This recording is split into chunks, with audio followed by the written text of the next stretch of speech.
Milina, bomo vam povedati.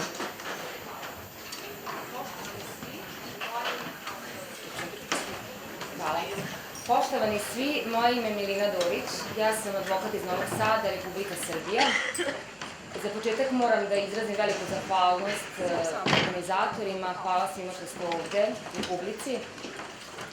Dobro je da imamo još šta da citiramo, dakle koje zakone da citiramo, konvencije i tako dalje, a takođe važno je i da ima ko to sve da citira. Posebnu zahvalnost moram da uputim doktorki Jovani Stojković, koja je goloruka krenula u borbu za prava pacijenata, zaštitu prava dece, zatim zaštitu i zdravlje stanovništva, zaštitu ljudskih prava zajamčenih Ustavom, a otimanim raznim protivpravnim samovoljama. Uvek volim da kažem da je to naša doktorka sa najčistijim i najčestitijim belim mantilom i neretko postavljam pitanja koje boje su oni mantili onih doktora koji prisiljavaju na vakcinacije. Mi danas imamo problem da kažemo da ljudi imaju pravo na slobodu govora, misli i pravo da budu sopstvenici i vlasnici svog tela. Ta prava su zagarantovana Ustavom i međunarodnim aktima. Nameće nam se pravilo da verujemo nekoj struci, a struka niti je jednoglasna, niti mi kao ljudska bića kojima je dato da misle, imamo obavezu da bilo kome i u bilo šta verujemo.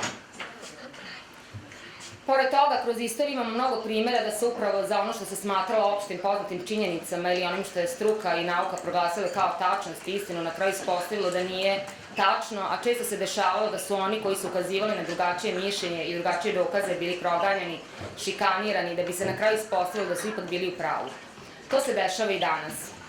Smatram da je sada dosta rečeno o međunarodnim konvencijama i pravima i o tome da nije sporno da mi kao ljudska bića imamo pravo da biramo šta se unosi u naše telo. To je otprilike isto kao što imamo pravo da biramo šta ćemo u restoranu da poručimo i da znamo šta se u tome nalazi, jer to isto unosimo u naš organizam. To je isto kao i pravo kada kupujemo sok u marketu, imamo pravo da vidimo na deklaraciji koji su to sastojci, a ako nam ne bude dobro od toga, ako se otrujemo ili nam pozna, imamo pravo na naknadu štete. Što se tiče vakcina, sve je obrnuto. Niti imate pravo da vidite šta je u njima, niti proizvođač želi da odgovara za negativne posledice usled primanja vakcine, a države koje propisuju obaveznost vakcine peru ruke od toga. To od čega države i vlasti peru ruke, farmaceutske kompanije ih trljaju. To je jako dobar biznis. Stalno nam nameću pravilo da se mora formirati taj kolektivni imunitet, mnogo toga je pod znakom pitanja, posebno ta činjenica da sama vakcina ne garantuje da se infekcija kod vakcinisanog neće dogoditi.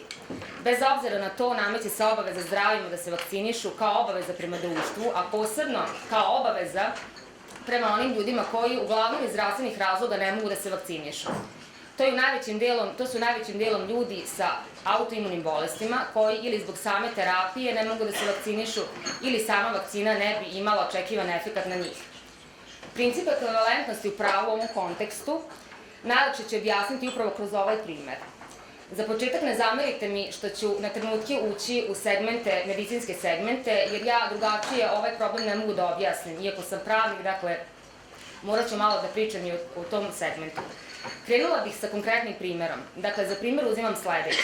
Zdrav pojedinac, recimo, ne želi da se vakciniše, jer je na uputstvu za vakcinu video da može da postoji određen nus efekat primanja i ne želi da ulazi u rizik.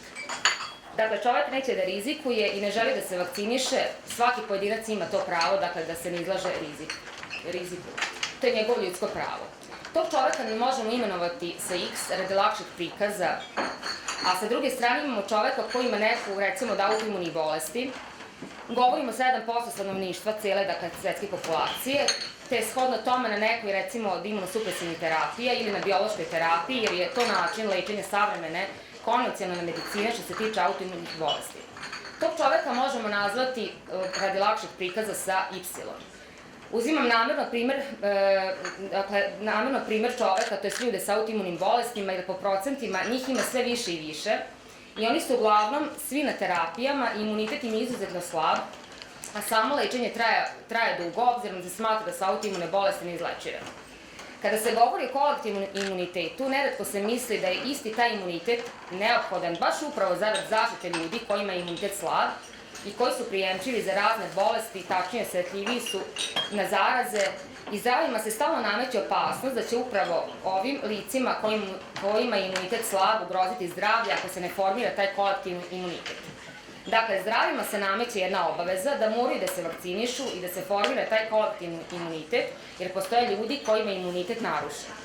Mimo ovoga, postavljam jedno prethodno pitanje, a to je ko je odgovoran za to što su ovi ljudi uopšte, znači, imaju autoimunu bolest. No, ovo je samo jedno pitanje koje sam navela kao prethodno i o tome će se sutra pričati, dakle, vezano za tu pandemiju autoimunih bolesti, ali sad bi se, dakle, vratila na ovo. Dakle, ti ljudi nisu osetljivi samo na viruse, osetljivi su i na bakterije i na druge patogene, a posle ću objasniti kako i zašto. Dakle, imamo osobu X i osobu Y. Pravo zdrave osobe X da se ne izlaže riziku od nuspojava primanja vakcine ni ništa manje od prava osobe Y da se ne razboli, jer i osoba X i osoba Y imaju jednaka prava da se ne izlažu riziku. Osoba X ima rizik od dobijanja nekih od nus efekata vakcinacije, a osoba Y ima rizik da tako slabog imuniteta doživi jaču i snažnu infekciju, neke bolesti za koje trebaju svi drugi da se vakcinišu, da upravo ta osoba ne bi dobila tu infekciju. Ako imamo ove činjenice u vidu, onda jasno možemo da zaključimo da ovde postoji diskriminacija i to u ovom slučaju osobe X u odnosu na osobu Y. Ovde imamo jednu jasno prikrivenu situaciju, a to je činjenica da autoimuni pacijenti nisu sami po sebi prijemčivi za infekcije, već su to postali usled primanja konvencionalnih medicinskih sintetičkih medikamenata. Neću preterano ulaziti u detalje, ali zna se koje medikamente uzimaju pacijenti sa autoimunim bolestima. Ti medikamenti ih po prirodi stvari vrlo brzo dovode u imunokompromitovano stanje. Šta to znači? To znači da oni tako imunokompromitovani postaju osetljivi ne samo na viruse, nego i na bakterije i na ostale patogene. Pošto su pacijenti sa autoimunim bolestima tako imunokompromitovani, opet ponavljam, to postoji nakon uvođenja takvih terapija, isti se lako zaraze i isti imaju veću komplikaciju, baš upravo zato jer im je imunni sistem narušen i ne mogu ni na infekciju, ni na bilo koji patogen da odgovore adekvatno. Ako to uzmemo i ako to razumemo, onda se postavlja pitanje ko je odgovoran za to što je upravo 7% svetske populacije autoimunih pacijenata ni imunosupresivnim terapijama sklono razboljevanju od zaraznih bolesti. Ko je kriv što su oni tako osetljivi na eventualne infekcije i što bi na njih infekcija pogubno delovala. Dakle, kod njih zaraza na bolest boginje i drugo neće doći i proći kao kod čoveka sa očuvanim imunim sistemom, već će usled imunokompromitujućeg stanja njihov imunni sistem, infekcija biti jača i verovatno i sa komplikacijama, opet ne zbog same zaraze koju bi preboleli da nisu imunokompromitovani. Odgovor može biti samo onaj koji ih je doveo u to stanje, imunokompromitovanosti, preosetljivosti, taj sistem, ta struka, koja je prosto odlučila da autoimuna leči na takav način. A dobijamo odgovor i ko ne može biti odgovoran za to što, a to su dakle zdravo rođena deca, to su predškolci, to su dakle naša deca. Na kraju to su svi ljudi, jer mi nismo krivi za sintetičko narušavanje nečeg imuniteta.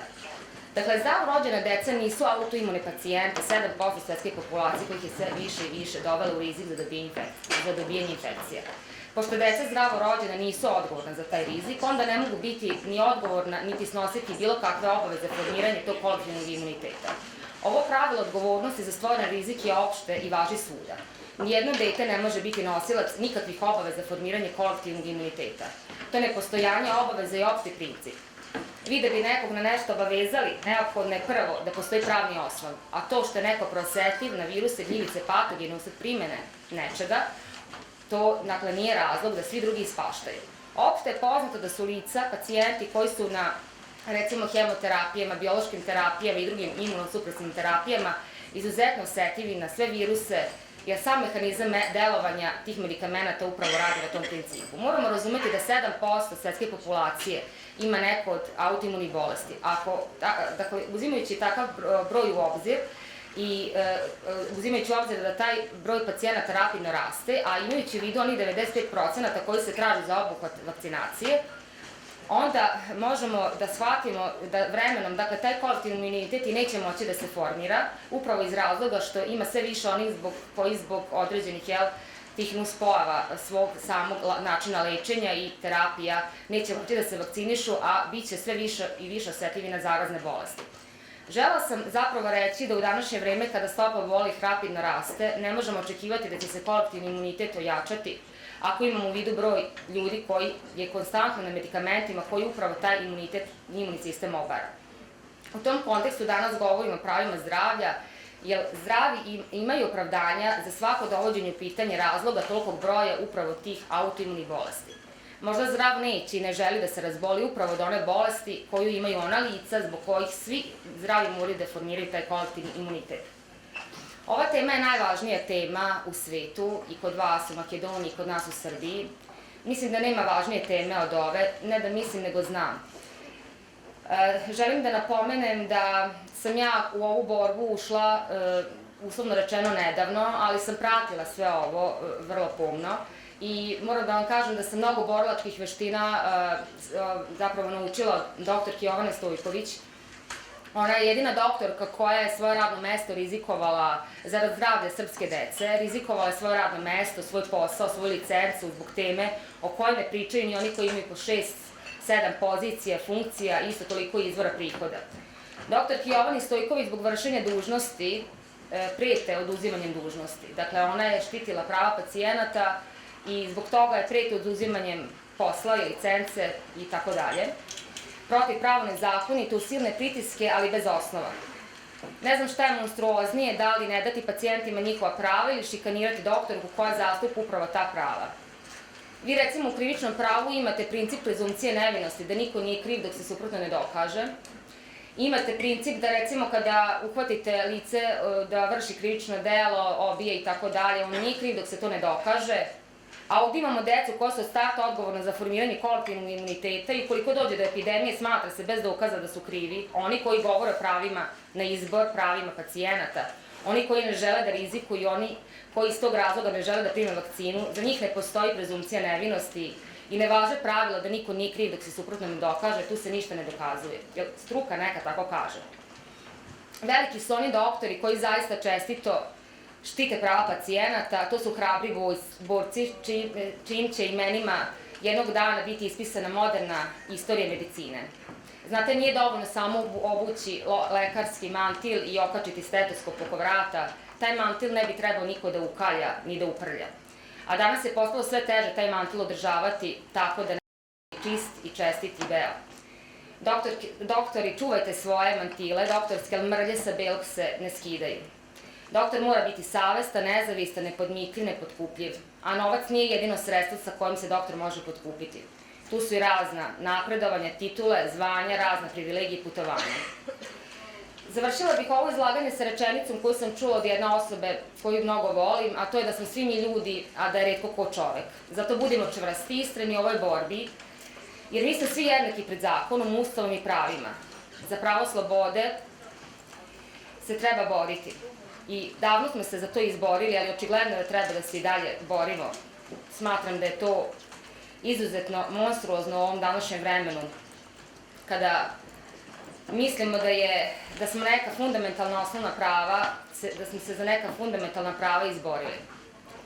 Dakle, pravo da budemo sastanici našeg tela, naše fundamentalno pravo, ne zaboravite da bolestan čovek može da odbije lečenje i medicinsku meru, ako je tako, onda je izlišno govoriti o pravima lica da odbiju preventivnu meru. Hvala na pažnju.